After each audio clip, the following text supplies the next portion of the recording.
DG Stéphane Balamwange Congo ya Lumumba Congo Tafachi Beton Tangwe koki yo Tangwango yango yo ekoki Tolanda kango Papa Stéphane Balamwange oh yeah.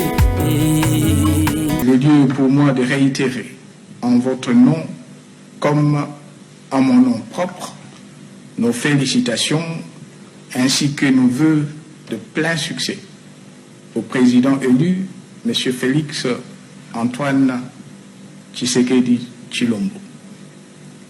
Qu'il soit assuré de pouvoir compter sur moi chaque fois qu'il le souhaitera. Voilà, bien merci, il a brisé son silence, là c'est Kabila. C'est une ancienne vidéo, ça date de 2018 j'espère. Mais Lelo FCC PPRD veut maintenant actualiser la vidéo pour crédibiliser Kabila devant la nation. Kabila est recherché au moment où nous sommes. Et la mission a été lancée à Edi Kapen. Vous le savez, Edi Kapen c'est le général, le lieutenant chargé des 22e région militaire. Alors, Edi Kapen se trouve au niveau du Grand Katanga en train de chercher Kabila. Il y a deux personnes qu'il faut arrêter au moment où nous sommes.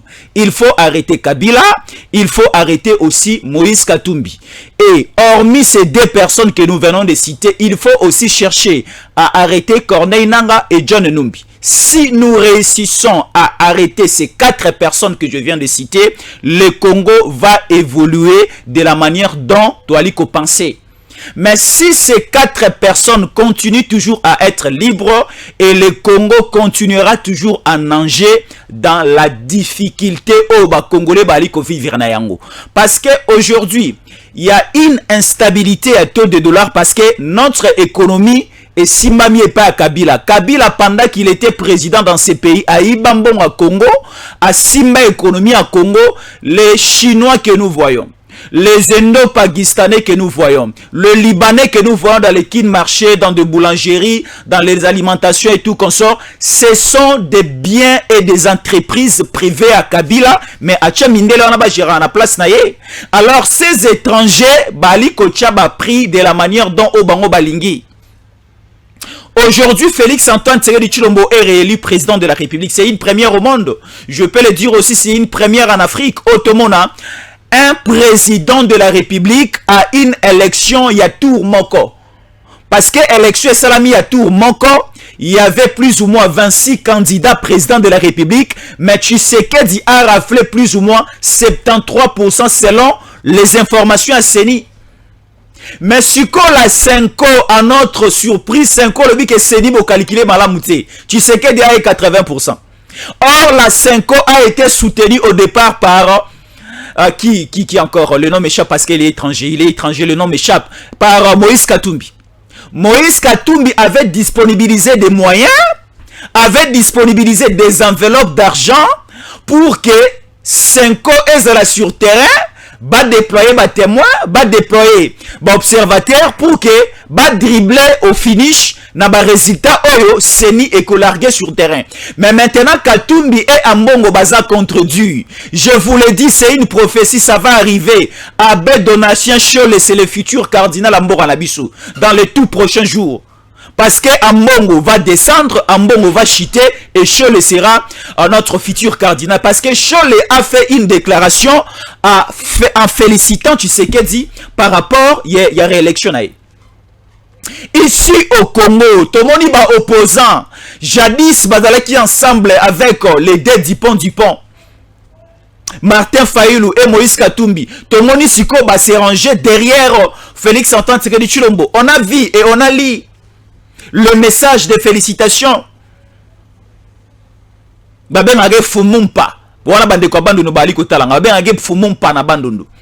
C'est Adolphe Muzito a félicité Tshisekedi. Bandekwa Kisasa, Bandekwa Bandundu, Bobete Adolphe Muzito Maboko. Parce que c'est quelqu'un qui a compris. C'est une question de la nation. On ne peut pas céder ces pays aux étrangers et aux demi-Dakar. Katumbi aza demi Dakar, mais il est à 100% étranger. Il est italien grec et de par son père et il est zambien de par sa mère. Et l'autre là que vous voyez en train de danser dans les différents podiums, Martin Fayulu, il est sénégalais, nous le savons. Son président du Sénégal, Macky Sall, a félicité Tshisekedi pour sa réélection. Suko président de la Sénégal, yo, Martin Fayulu, a félicité Tshisekedi. Yo, Suko, un petit monsieur, tu as le même rang que moi, Jésus Ankole. Tu as le même rang que moi. Parce que à la législature passée, tu étais député national. Mais au moment où nous sommes, tu es ni président de la République, ni député national, ni sénateur. Élection à gouverneur Zoya, essaye même de postuler à Kinshasa. Ozatangwenda ba gouverneur. Et vous allez bien. Donc aujourd'hui, nous devons maintenant être trop et très vigilants. Nous devons être trop et très vigilants parce qu'il y aura un sabotage et pas opposant pour encore essayer que deuxième mandat Tshisekedi a ressurté. Moi, j'avoue ça de tout mon cœur et je suis vraiment trop clair pour dire que premier mandat Tshisekedi, laissez-moi avouer, Tshisekedi n'a pas totalement réussi. Pourquoi Tshisekedi n'a pas totalement réussi? Parce que Kabila était là en train de jeter des pots de bananes pour Tshisekedi Akoya. Katumbi était là en train de jeter des pots de bananes pour que Tshisekedi Akoya. Tshisekedi a rencontré beaucoup de problèmes. Dans le premier mandat, alors il y a déjà une machine bien montée pour tripler encore, pour essayer encore de tripoter ce deuxième mandat de Tshisekedi à ressurter. Mais on vous l'a dit, on t'avoue, nous allons réussir ce deuxième mandat. Tshisekedi va réussir. Hier, en quittant le boulot, je rentré à la maison au volant avec ma voiture. En descendant comme ça, il y a un ami qui m'a dit, phénomène kidnapping à Kinshasa et reprendre encore. Il me raconte une histoire à Elikoyebi Sangaï le 31 décembre. Lorsqu'on a publié les résultats, parce que le résultat est qui vers 17h, 16h. Et à 22h, il quittait sa maison pour aller dans une veillée de prière dans son église. Vous le savez, le 31 décembre, c'est communément dans tous les pays du monde. Dans tous les pays du monde, pardon, Tokenaraba veillée de prière. Et l'homme, l'ami, est en train de me raconter l'histoire, en train de dire... Sa femme et ses enfants ont été kidnappés, enlevés. Nabatu Oyo Kabila à l'époque, balancé qui sur terrain, va réapparaître encore. Ba big boy, ba kabaka, baza na niveau, il y a prison à Makala. Mais il y a une deuxième équipe lancée sur terrain pour saboter le deuxième mandat de Tshisekedi. Je le dis et je le confirme, ba kidnapper Babimi Asika, président de la République Lamouka. Le général, là, il y a la police à Kinshasa ici. Son nom c'est qui encore? Blaise Kilimbalimba. Lamouka parce que prédécesseur Mayo travaillait avec les Kaba. C'est lui qui était auteur. Il y a Barin au Bandé côté Kalakissa, c'est ce qui est end. Et ça réapparaît encore. Avec une vitesse de croisière. Aujourd'hui, les Kinois, Bakomi, Nakobanga Pona Obima. Alors, bazo appliquer, bazo préparer des événements qui vont se manifester, qui vont arriver au Congo pour faire en sorte que le deuxième mandat de Tshisekedi est ressurté. Or, notre président de la République, le président réélu, il a promis plusieurs choses pour ce deuxième mandat. Le président Tshisekedi a dit au premier mandat, il y avait la gratuité de l'enseignement primaire, mais dans ce deuxième mandat qu'il a obtenu, il y aura la gratuité de l'enseignement secondaire aussi. Au premier mandat, il y avait la gratuité de la maternité à Kinshasa, mais dans ce deuxième mandat, il y aura la gratuité de la maternité dans le territoire national Mobimba. Au Botia, au Félé, au Tangisipe, au Félé, nulle part ailleurs. Au Tambole na Bondumba, na Kimutu Makasi na Ozuizemi, mais au Botia au Félé, moi n'a pas que là si au Félé. C'est-à-dire, nous vivons le paradis au Congo avec Tshisekedi. Alors, un tel président aujourd'hui, dire que Tshisekedi a volé l'élection de Katumbi, Tshisekedi a volé Le pouvoir à Katumbi, là, c'est être, je ne sais pas comment vous qualifier. Parce qu'aujourd'hui, même à l'intérieur de Katumbi, a dit que Bavota qui était Bavota et Tshisekedi. Il nous arrive des fois, motonio soit à moto, tango à côté, na salle de bain, il est seul. Quand tu fais les grands besoins, tu fais les petits besoins, tu te rends compte que aux âmes moto simple et c'est Dieu qui est au-dessus. Tu commences maintenant à réfléchir dans une position de positivité pour savoir tu es mal de ce côté et tu es bon de ce côté. Et Katumbi, lorsqu'il se lave dans sa douche, lui-même en soi, il réalise qu'il a été bâti par Tshisekedi. De la même manière aussi, Fayulu, quand il est dans sa douche à la maison en train de se laver, il réalise qu'au premier mandat en 2018, il a été bâti par Tshisekedi. Et dans ce deuxième mandat, Tshisekedi a humilié Fayulu. Parce que Fayulu a été... Donc, c'est-à-dire, Fayulu aujourd'hui n'a plus l'ancrage politique au Azaki Nangwavon. Moi, je peux dire aujourd'hui, il faut donner la crédibilité ou encore la confiance à Constant Muntamba qui a Fayulu. Alors là, c'était juste une petite introduction pour vous donner l'image de ce que nous allons exploiter aujourd'hui. Alors, nous allons exploiter la question purement sécuritaire. Alors, la question qui serait exploitée aujourd'hui, il faut essayer de mettre hors d'état de nuire certaines personnes. Kabila n'est plus au niveau de Kinshasa, il n'est pas au niveau de Kingakati, n'allez pas chercher Kabila là-bas. Kabila se trouve entre Kasumbalesa et la Zambie. Entre Kasumbalesa et la Zambie, il y a ce que nous appelons le lien appelé Kashamanta. Kabila se trouve à ce niveau. Alors, je vous l'avais dit le 31 décembre en direct de ce plateau, qui ici, Edi Kapen a été rappelé à Kinshasa pour une nouvelle injonction, qui est. Parce qu'en rentrant au niveau, il y a Okatanga, il y a Lualaba, il y a Kolwezi, il y a Kamina, il y a Malembankulu, et Edi Kapen a un champ de travail. Avec une forte équipe, il y a bataillon on va mettre à sa disposition. Il y a des militaires babimi dans le centre, il y a EFO. Il y a des militaires babimi dans le centre, il y a Kito dans Nabaki. Il y a des militaires aussi au Baouti du côté de Mbanzangungu. Et babimi bangono so ba doté siko Edi Kapen avec des militaires costauds professionnels pour essayer de combattre des milices aussi mineures. Oyo Katumbi a commis formé. Gédéon Kyungu est déjà entre les mains. Et Gédéon Kyungu est déjà sous une disposition sécuritaire d'Edi Kapen. Gédéon Kyungu, vous les connaissez? Gédéon Kyungu, c'est le tuteur même. Yabakatakatanga. Vous le savez. Alors, dans leur imagination qui ne va même pas se réaliser, Baliko Lotape, Baliko Kanisake, il y aura une république katangaise. Alors, une république katangaise va passer par Gédéon Kyungu, va passer par John Numbi, va passer par Kabila et va chuter par Christian Mwando. Et on va donner la responsabilité de cette république katangaise à Moïse Katumbi. Alors, un Congolais de père et de mère, les Yus Solis et les Yus Sanguine, ne vont même pas accepter que cette telle chose arrive au Congo. Alors, Gédéon Kyungu est déjà sous une disposition et les drones sont déjà en l'air pour contrôler le positionnement dans Bangonion. C'est ce qu'ils font.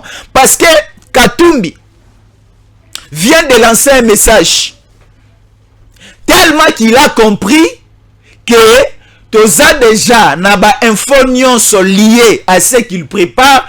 Il trompe maintenant la vigilance de l'opinion nationale et internationale pour nous prononcer et nous transmettre ces discours qu'il venait de transmettre ailleurs. D'abord, Katumbi a une difficulté même de parler. Est-ce que Bisso ba Congolais na ba Congolaise, Tolanaki le 25 décembre, Tolanaki le 31 janvier et le 31 décembre aussi. Message de V au papa na Bisso ya Mboka, Félix Antoine Tshisekedi Tshilombo Basala qui ensemble avec la première dame Denise Nyakero. Ils ont fait un message, ils ont prononcé un message professionnellement, un message de V. Donc quand vous suivez ces messages de V et vous réalisez, vous sentez, vous remarquez une maîtrise totale dans leur façon de parler. Mais Katumbi vient de lancer un message de V. Mais c'est-à-dire, la personne n'est pas à l'aise, la personne tremble, la personne vibre, la personne n'a même pas la maîtrise de ce qu'il a besoin de transmettre comme message. De loko ba komelio. Ne loko ba imposer au loba, aux ana maîtrise na ngote par rapport à loko oyelio yo mon esprit. Donc Katumbi aussi veut imiter la manière dont Tshisekedi atteint makambo na ba écran LED. Mais ça ne tient pas avec son intelligence, avec sa coefficience intellectuelle. La coefficience intellectuelle de Katumbi est c'est makasi. Alors déjà au Congo, tu as gagné déjà les paris. Parce que tu as vu ça, Ebino, ce processus à libérer Congo, c'est un processus irréversible. Tu as dit que ce qui Congo totalement est libéré. Ce qui Congo est commis totalement libéré et que Congolais nyonso a commis que vivre en sécurité, Congolais nyonso a commis que s'évaquer à ses responsabilités et à ses occupations, Congolais nyonso social nae et bongi, Congolais nyonso avandi kimia, Congolais nyonso a commis que voyage, a commis que zonga, et Congo est zongi réellement dans concert des nations, comme le président Fachi Ali Kolite Kozongi Seango, et nous allons maintenant se taire. Notre pari et notre combat est réussi. Mais aussi longtemps que nous sommes toujours menacés, aussi longtemps qu'en interne au niveau de notre pays, nous avons des margoulins. Nous avons des personnes suspectes. Et ça, aux unara refoute là. Et si vous voyez, vous la Guinée. Mozana kimia otika bilamba na singata. Et ça, aux unako. Et si vous voyez, vous filmer à tout moment. Aux alatana kimia otika bana ya basi bavana libanda terre. Donc c'est-à-dire aujourd'hui où nous sommes, dans la position que oui. Tozunda kitoko. Oui, tosobi be télévision kitoko.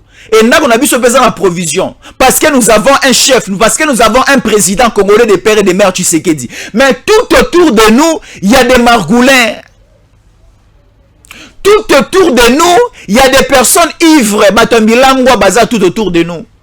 Tout autour de nous, nous avons des chimères. Oh, tu as kobanga position na bango parce que tant on tout mémoire na bango, baner na bango ekotomboka, nous serons dans un état de risque.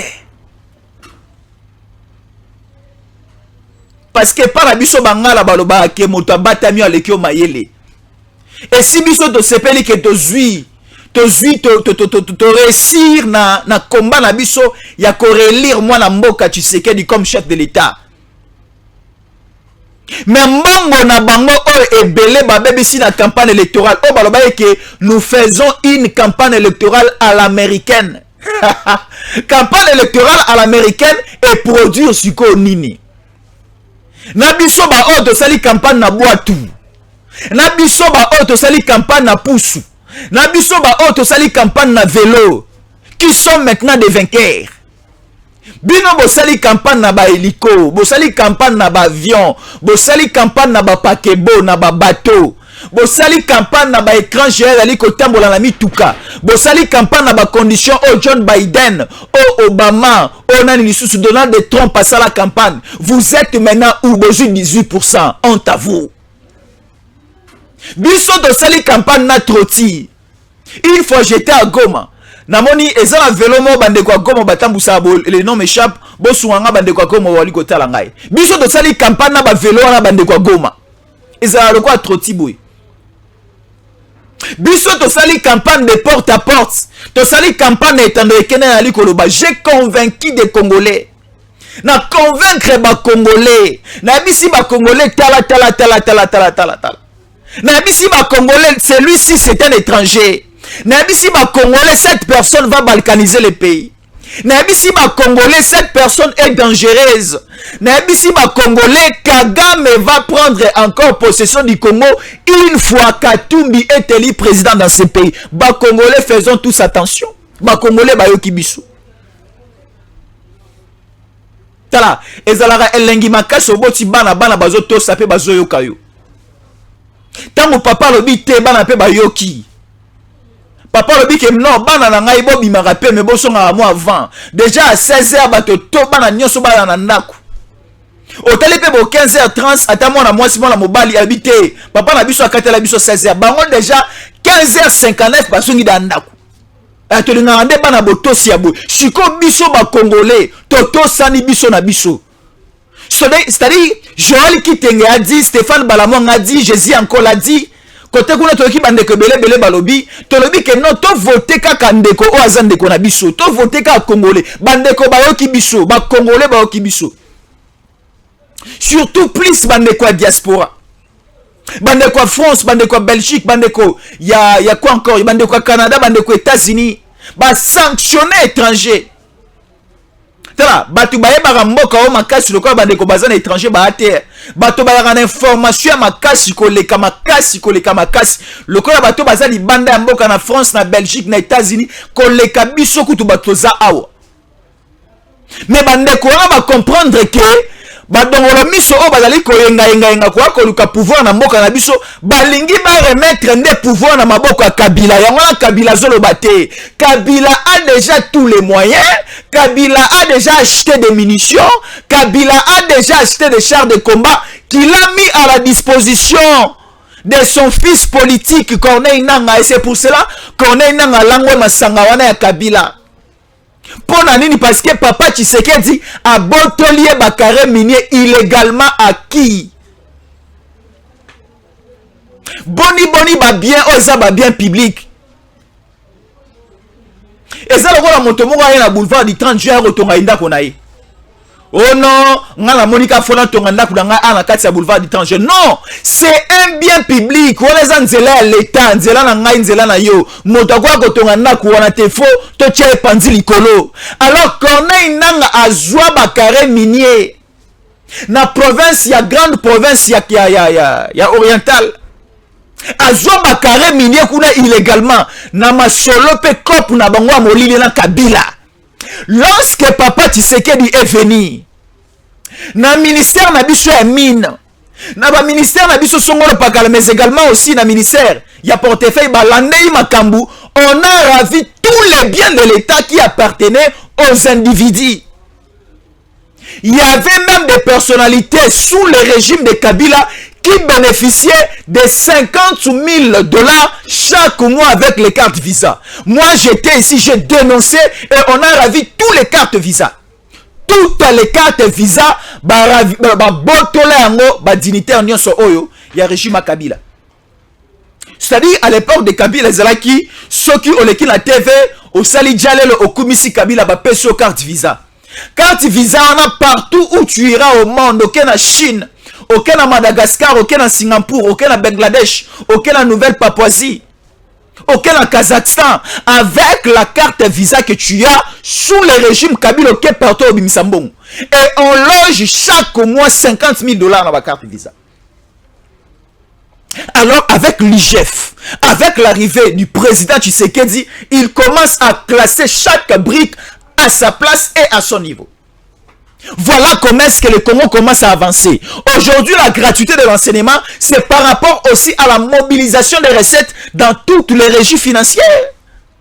C'est grâce à ça que la gratuité aussi de la maternité est reçue. La gratuité de l'enseignement primaire est reçue. Et nous allons échelonner, nous allons progresser de la manière selon aussi notre participation, nous la population. Congolais nyonso azana part de responsabilité pour le développement de ce pays. Alors Congolais nyonso, il faut lutter à son niveau de chasser tous ces margoulins.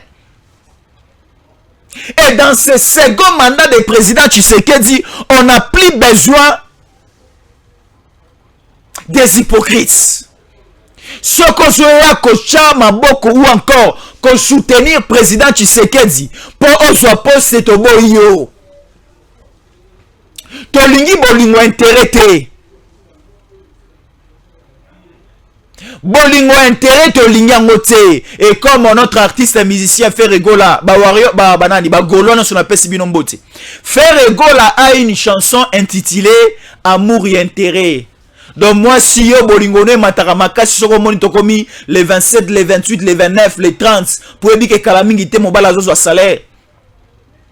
Ba les 7, ba les 6, ba les 8, ba les 9, ba les 10 olingi mobali to kimi ba pelo zo yambate. Mais soki kaka tokomi les 27, les 28 tokomi komi monisa. Okomi vraiment permanente parce que ebi que kalamingi te les 30 zo sonné mobala rezo moi tueke, mobala rezo moi salaire. Chiko bolingo intérêt bongone de lingité.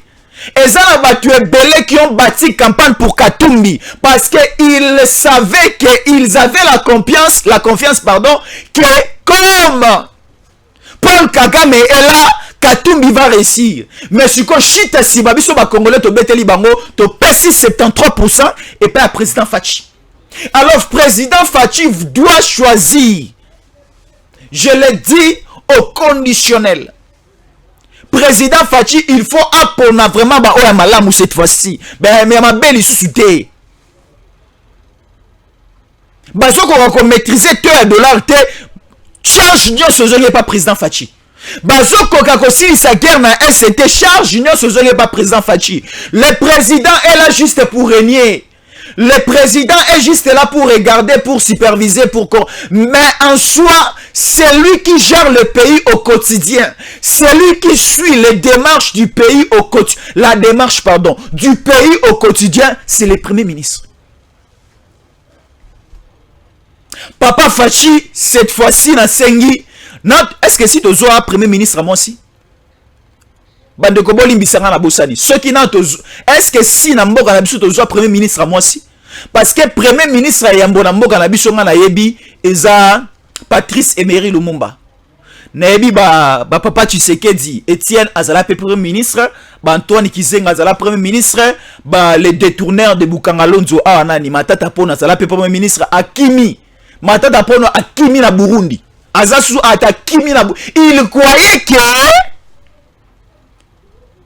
son frère détourné, son frère étranger Moïse Katumbi va passer pour que abata masikoyo na dossier à monnaie les ko peser na bepol na ye ya Bukangalonjo. Chiko a monique Margoulé le ko la ye a réussi ou te papa Tshisekedi Azareli Akimi ko a se faire exilé politique biso de Bengani yote. Bali pe ko luka yote. Matata Pono, il n'y a aucune personne qui t'a chassé dans ce pays. Yaka.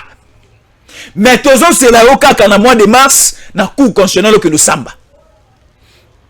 Toujours c'est là au cas qu'en mois de mars, na cour constitutionnelle que nous samba. Tobenga yote yomogo yaka. Tobenga yote yomogo kende. Babenga yote yomogo kende. Donc je disais, est-ce que si tu sois premier ministre à moi si? Est-ce que si tu es premier ministre à moi aussi? Nabosa un sous-premier ministre Moussou papa Nabiso Kengwa Dondo. Azala pe premier ministre. Badolphe Mouzito Azala pe premier ministre, un excellent premier ministre. Les autres na papa Jean-Michel Samalokonde. Motona Maele. Sikoyo moi je demanderai. Tala, il y a trop de margoulins, il y a trop de profiteurs, il y a trop de flatteurs au sein de l'union sacrée. Deuxième mandat, autopé sa papa Fachi Sikoyo, Batamalamu comme des collaborateurs. Biso toali kosenge pas papa Fachi. Nanu tozwa premier ministre à moi cité. Nanu tozwa première ministre te. Bapese yango Sikoyo maman princesse Adel Kainda Maïna. Premier ministre. Je suis la première personne à Kolobayango. Tozwana nous premier ministre à moi cité. Papa Fachi. Tala cadeau ko pesa biso ne maman. A konza primature cette fois-ci. Pesa yango la princesse Adel Kainda Maïna. Papa Fachi to aliko bandela. Tala, na vanda na plateau à tango koki RDC. Stéphane Balamwang m'a dit Jésus parle. Na lobby papa Jean-Pierre Bemba. Na gouvernement Sika Oyekobima. Soki papa Tshisekedi a proposé que APSA au ministère à défense. Kotinda muto MLCT comme candidat au ministère à défense. Yomoko papa Jean-Pierre Bemba s'opposait s'annoncer vanda na ngwende à ministère à défense. na mona papa Jean-Pierre Bemba Chalito ya yuka ba proposer na MLC ba pesa MLC ministère à défense papa Jean-Pierre Bemba lobi ba congolais ba sengi na vanda aya vandi na ministère à défense to moni pe musala malamu ndenge salami lelo siko na aliko senga na aliko loba totikala ko zwa premier ministre moi cité to monaki na mandat liboso tout au début à papa Tshisekedi to monaki to suis présidente ya assemblée nationale nambala ya Yambo azala mwasi malgré tout a travaillé kitoko te rendement na ye ezala kitoko te Janine Mabunda sala kitoko te zéro libungu tulu mais quand même ekoti na histoire ya Congo que na 2019 2020 au sein ya assemblée nationale il y avait une présidente Janine Mabunda mwana mwasi pour une première au Congo. Sikoyo na 2024 otokoti il y aura un nouveau gouvernement. Bako Bengana papa Jean-Michel Samalukonde non, c'est la loi qui le dit. On va d'abord faire qu'est-ce qu'on appelle ça bébé on va d'abord remarquer la majorité au niveau du Parlement et nous avons déjà la majorité parce que ba Congolais tant ba voter Fachi ba zoaka ba député à Fachi ne ba zo bimisa ba zoaka ba député à Fachi ne ba Fachi aura la majorité parlementaire. Alors papa Fachi pesa biso premier ministre ya mwasi primature pesa yango mwasi. Alors mwasi auto sengo pesa primature mwaso aina détournement mwaso aina moyibi mwaso aina corruption mwaso aina ko s'enrichir na ba bien l'état mwaso alinga Congo telema Congo kende liboso la princesse Adèle Kainda Maïna pesa et primature. Tokolonga makamba mike mike to ali komona c'est ça je l'ai dit avec connaissance de cause pesa maman na biso princesse Adèle Kainda Maïna mfumu est-ce que moi c'est pas bien un mfumu ya moi c'est pas la mfumu voilà c'est à Kikongo mfumu ya Sando pesa ye primature je l'ai dit en connaissance de cause. On ne sera jamais déçu si aujourd'hui, Madame la princesse Adèle Kainda Maïna prend la primature dans la République démocratique du Congo. Tokoti sabatu o baza na volonté à kokumba mboka na biso liboso. Ezate que lelo tokangi Kabila sali 2 jours 3 jours na boloko bobimisi non. Ezate que lelo tokangi Gédéon Kyungu wa sali 2 jours 3 jours na boloko bobimisi non. Ezate lokola ba condamné à mort à perpétuité.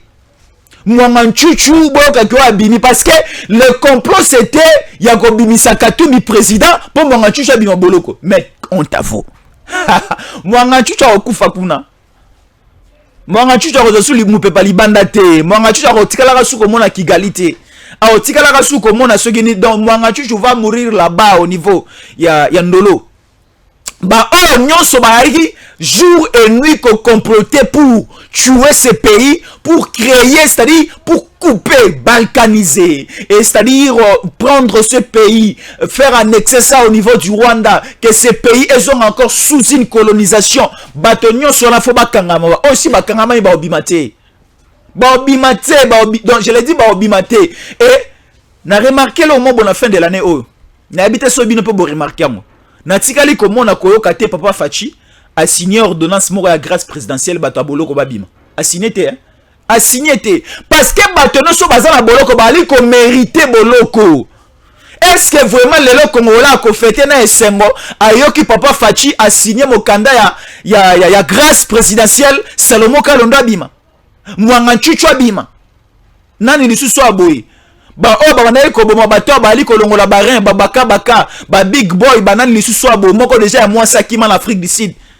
Bato wana tomona grâce présidentielle mokonzamboka a signé babima na boloko. Est-ce que biso to ko sipela nango mais si comme mokonzamboka na biso za moto na lito ina population ye moko aloba yango na etando eke moko na fin ya campagne électorale alobi Naïta mazali ko la campagne électorale na bisika na soali ko tambola na moni ba congolais ba yali ko senga ngaiba matana podium bango pe baloba. Alors comme ngala zalaka plus attaché à ma base depuis que j'étais à l'opposition au sein du parti politique de mon père papa Etienne Tshisekedi, j'étais toujours connecté à la base et c'est pour cela que mon qui na campagne électorale na ngai Félix Tshisekedi na niveau ya Kisangani bato ba mataki balobaki, na niveau ya Kananga bato ba mataki balobaki, na niveau ya Mbandaka ville c'est-à-dire il est toujours proche de sa population. Alors président Fachi Ali peut koka biso makamto ali koloba. Donc c'est-à-dire au niveau de la primature après sa maman Adèle. Au niveau de la sécurité, donc c'est-à-dire au niveau de l'armée na biso baku oui. Nord Kivu na Ituri etikalaka na ba état de siège. Mais si qu'on a Ituri nde to moni papa na biso Constant Ndima. C'est lui hein. Non Constant Ndima ti. Na niveau ya Ituri zalaka papa na biso Luboya. Ah voilà. Mais si nous avons de très sérieux problèmes au niveau ya Nord Kivu. Bah on baza wana papa Fachi pardon. Na premier mandat oui balé. Na premier mandat oui ba trahir Mboka. Na premier mandat oui ba sali cop na ba on ba Rwanda me ba longwana nous. Pesa siko Nord Kivu wana c'est il nous demande que nous les électeurs de papa Fachi. Je ne suis pas seul. Derrière moi, il y a plein de gens. Derrière moi, il y a plus ou moins 10 millions de Congolais.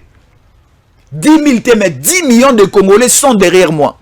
Parce que si vous suivez cette émission, plus ou moins 50 000 Congolais ont suivi cette émission.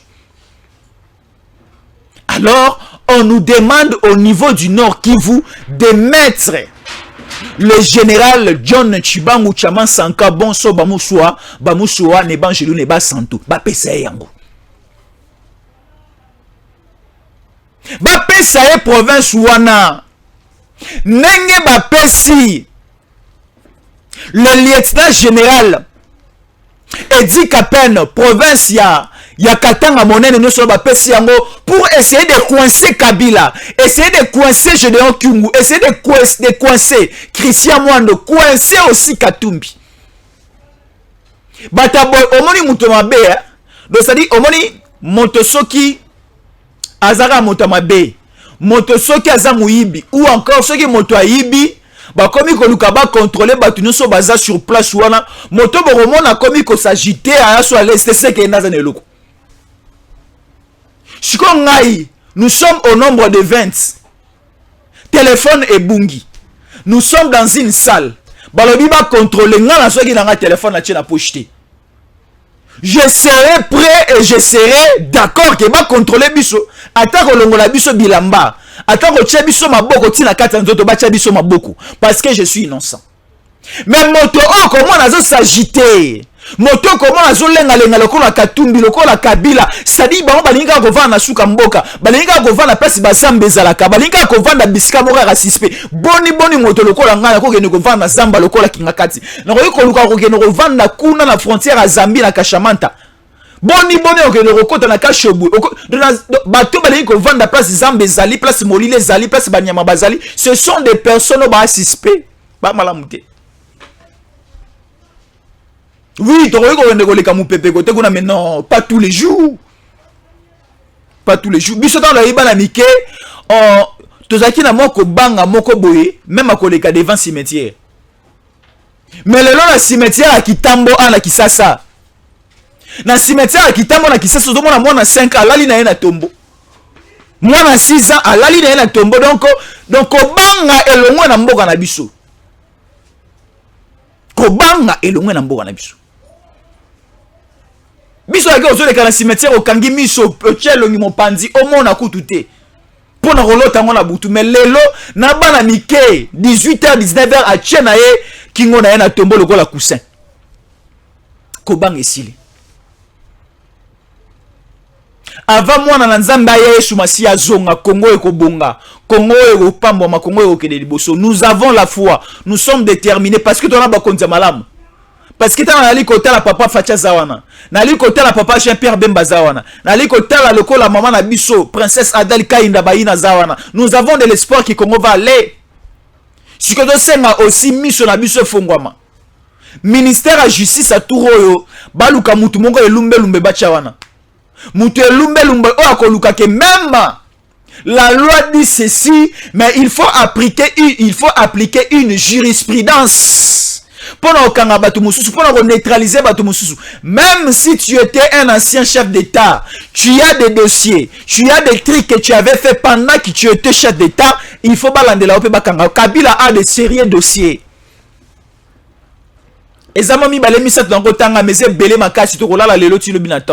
Kabila a des dossiers, Katumbi a des dossiers. C'est-à-dire, j'étais une fois dans une chaîne de télévision, j'étais invité. La chaîne de télévision est plus penchée sur les questions juridiques. Alors après l'émission, lorsque j'ai fini l'émission, je suivais maintenant cette chaîne.